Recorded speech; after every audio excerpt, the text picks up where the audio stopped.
Hi guys, good morning. Today, received my Gopro 9.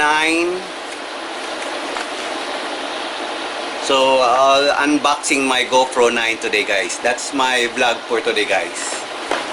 Let's see what's the accessories for this one. I got it for $375 in EDT guys. So we'll check it out.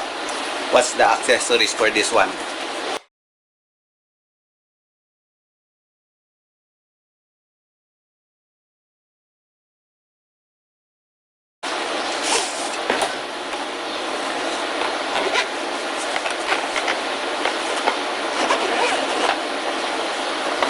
Okay, I have this the GoPro camera. We have the front lens and the front back lens. So it has two lens guys, front and the back. So that's nice. You can see yourself in the front when you're vlogging, and then it comes with the USB cable. And then it has one battery, and it has the connector, and this one. So that's the accessories for the GoPro guys that I got from EDT. Of course, there's a manual for the GoPro. So there's a manual also. That comes with a GoPro 9, and then I'll bought the charger, dual charger for the GoPro 9. So we'll check what's the accessories for the charger for the GoPro 9 battery guys. Battery charger. So it has the charger cable,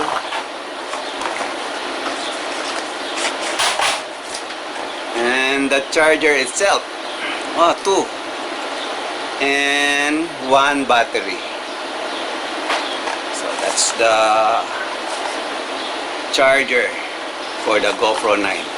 And then I bought another charger from Walmart. I got it for $35. Let's check what's inside the charger. Battery charger.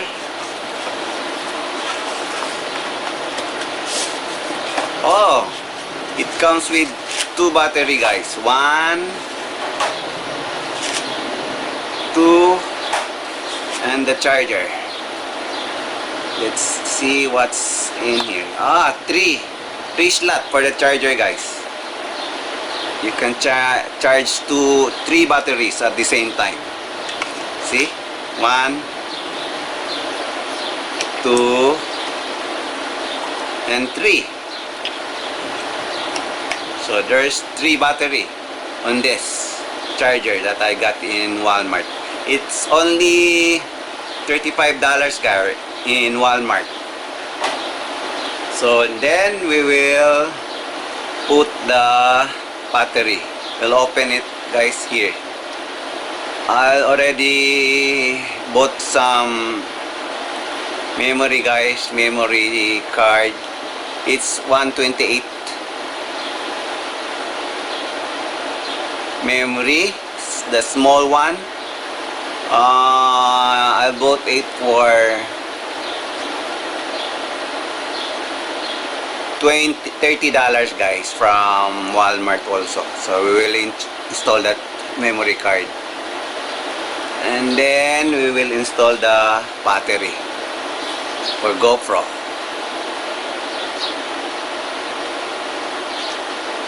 There we go, and then we will lock it. So that's it. We'll on it. So it's already on guys. Already testing the video for this camera.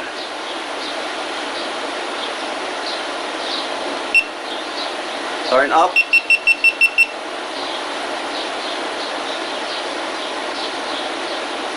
Guys, then we will do the setting for the camera, guys. So guys, we'll set the HERO9 video. So at the center, we'll tap that one. So we will set the videos, and then there's an arrow going down. We'll press that one, and then you have an option, guys, 5K, 4K, wide angle route. So we'll set our GoPro to 5K and then 24 frames per second. Okay, so lens, we'll set it to wide angle. Hyper smooth, we'll set it to bush. And then schedule capture, set it to off. Duration, no limit. High sight, off. Timer, off. Bit rate, standard. Shutter, set it to auto. White balance, set to auto. ISO minimum, just set it to 100, guys. And ISO maximum, set it to 1600. And then sharpness, set to high. And color, I'll leave it to GoPro setting. Raw audio, set it to minimum. And wind, set it to auto. So lower left lens, lower right zoom, upper left, set it to standard. So guys, that's my setting for my videos. So guys, for this part, we will set the GoPro front camera. So this one is the power button and this one is the shutter button. So we'll go ahead, power on the GoPro HERO9. So it's already power on. So one thing you're gonna set or use this button is you go ahead and press it again. It will go to the photo options. Go ahead and press the button again. It will go to the time-lapse setting. So we'll press that again to the third time. It will go to the video setting. So that's the first part for the camera setup. The second part is we go to the general preference by swiping down from the top of the camera, going down slowly. No.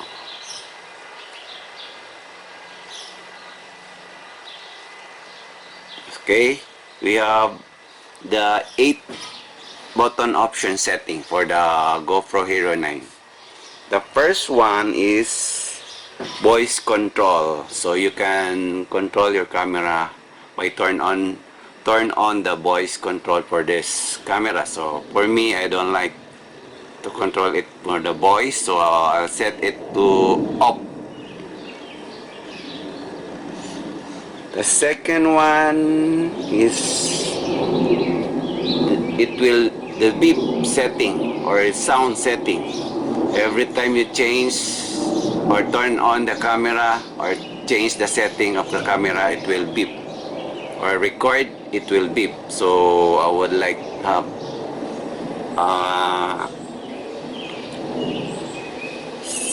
beep on, so that every time I turn on or record, it will beep. Okay, I'll set it to on. The third one is a quick capture. So if you leave that on off, that's basically determine what happen if you push the shutter button when the camera is off.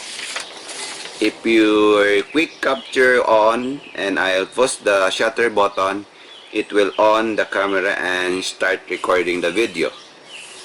So I'll go ahead and set it to on the quick capture. So already set the quick capture to on. The fourth one is screen lock.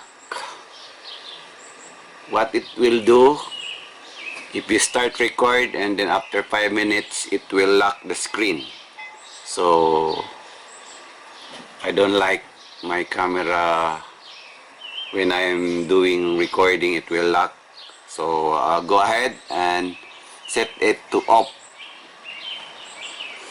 The fifth one on this camera is the grid. You can use it by composing or creating a video or getting horizontal strip. So for me, I'll leave it to up.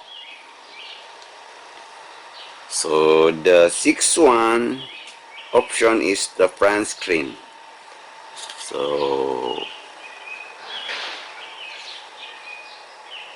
for the best setting for the front screen is actual size, not a full size, because if we put it in actual size, the video on the screen is not stable. When you put it on the actual size, the video on the screen, on the front screen is more stable. So go ahead and set it to actual